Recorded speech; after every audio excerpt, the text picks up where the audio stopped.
Did you just get a rowing machine? Or maybe you're new to rowing in general? Well, it can be a lot, I know. So what I'm gonna do is give you some tips to get started so that you can feel good with your rowing journey. I'm Cassie Neiman. I'm a You Can Row 2 Master Rowing Instructor, and I'm here to help you get started.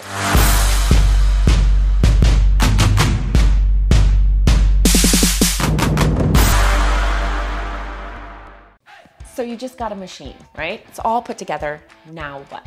Well, I'm gonna give you 3 tips of things that you can do before we even start moving on the machine, and then 3 things to do or think about as you do start the rowing stroke, all right? Number 1, when you sit down on the machine, I want you to look at the damper. That is this lever here on the side that adjusts how much air is coming in and out of the flywheel. It is not necessarily the resistance. The amount of work you put into the machine correlates how much resistance the machine gives to you. This just is the feel of the machine. Now, where should that be when you look? Well, it should be at the setting that's best for you. If you're new to rowing, you don't know what that is, and that's totally cool. So I'm gonna tell you where. You're gonna put it between a 3 and a 5. That's a place where you are going to get the best row to experiment, to learn, to figure out the stroke, to determine how you're applying intensity, speed, and what that looks like in different pieces and times and distances, okay? Now, and I'll tell you why. Because when we put it all the way down at a 1, we close off all these slots. That means no air is being pulled in. That's gonna make it feel very light. Alternatively, when we put it all the way up at a 10, that's gonna open up all the slots, it's gonna pull in a bunch of air, and your stroke is gonna feel heavier. Neither of these are really great places to start. They're kind of the extremes, okay?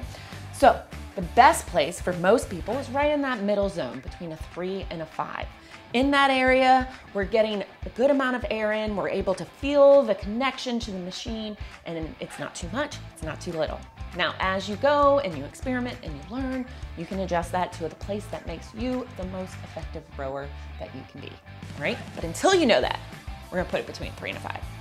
That's step 1. Step 2, we're gonna make sure we put our feet in the right place. Now, these are the foot stretchers. We're gonna put our foot in so that strap lands over the ball of our foot. That's the widest part of our foot, probably the bottom of your shoelaces there. And we're gonna pull that strap nice and tight.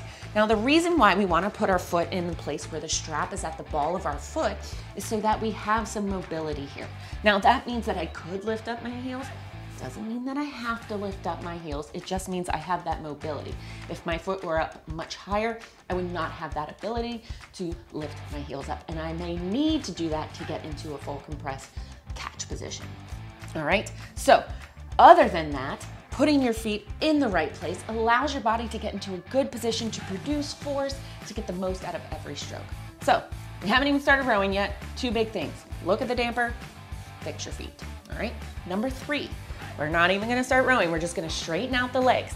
What we're gonna do is we're gonna take our hands and we're gonna pick up our butt cheeks and we're gonna walk them back slightly. We're just gonna pick them up so that we start to rotate our pelvis into a more neutral position. Now, I don't want you to end up on the back side of the seat. I also don't want you to end up on the very tippy front of the seat. We wanna be right in the middle of the seat with our sit bones down into the seat. So when we pick the butt cheeks up, we are able to rotate that pelvis to that neutral position. So when we hinge from our hips, it's coming from the hips and not our lower back. So if we sit in this slouched position, we might end up putting a lot of pressure in the back, and we don't want that. So we want to sit up nice and tall. We want to hinge from the hips. So get those sit bones down into the seat. You're going to feel the front of the seat on the back of your legs, all right? Best way to do that is to straighten out your legs and to go ahead and pick those butt cheeks up and kind of walk your legs into a more straight position. You can even go ahead and lean over and touch your toes for a nice little stretch here. Good. 3 things to do before we've even started rowing. Look at the damper, put your feet in the right place, and adjust your butt cheeks, okay? Now we're gonna actually start talking about the stroke itself. One of the biggest things that I want you to think about, and this is really just a concept, is that the rowing stroke is made of 2 parts. It's made of a part where we're actually doing work, where we're driving and pushing into the machine to get the most out of each stroke, and then it's followed by a recovery.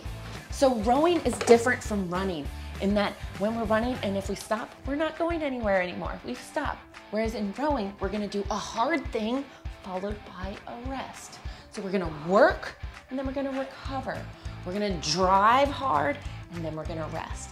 So those two big parts is kind of important because we don't want to end up working on both ends of the stroke. That's gonna just get us really out of breath really fast, okay? So thinking about doing work and then rest. Now, the second tip of the rowing stroke is going over the parts of the stroke, the order of operations. Now, it's a mantra that you can remember. You're gonna remember that we're gonna do arms away, body swing over. Remember, we got our hips into the right position, and then we're just going to bend the knees up into our catch position. So legs, body, arms. Arms, body, legs. So we're doing these three things, the same thing in and out. Arms, body, legs, legs, body, arms. Now, if you can remember that mantra of arms, body, legs, legs, body, arms, then you will end up with a much better stroke from the start. It may feel robotic, might feel a little silly at first, and you might not get the same times that you would get if you just got on and pulled real hard, but in the end, it will really pay off. And then the last little tip that I want to leave you with is when we're here up at this catch position. Our catch position is where we're poised and ready to push into the machine and get the most out of every stroke. What I want you to take away from here is that the rowing stroke is a push, okay? It is a leg dominant activity. We want to use the biggest parts of our body to get the most out of every stroke. We do not want to pull with our upper body. That part of our body is probably not the strongest. Well, it's definitely not as strong as our lower half, okay? So we want to push with the legs to get the most out of every stroke. So remembering that the rowing stroke is a push, not a pull. Push. You're going to push the machine away. Using that legs first, legs, body, arms, arms, body, legs. Legs, body, arms, arms, body, legs. And remembering that we've got two big parts. We've got a drive and a recovery. A drive and a recovery. Taking your time, getting your body into the right position on that recovery is going to allow you to be efficient and produce more force on the drive so you can get more out of the stroke that's actually going to pay off and send you somewhere based on what the monitor's telling you.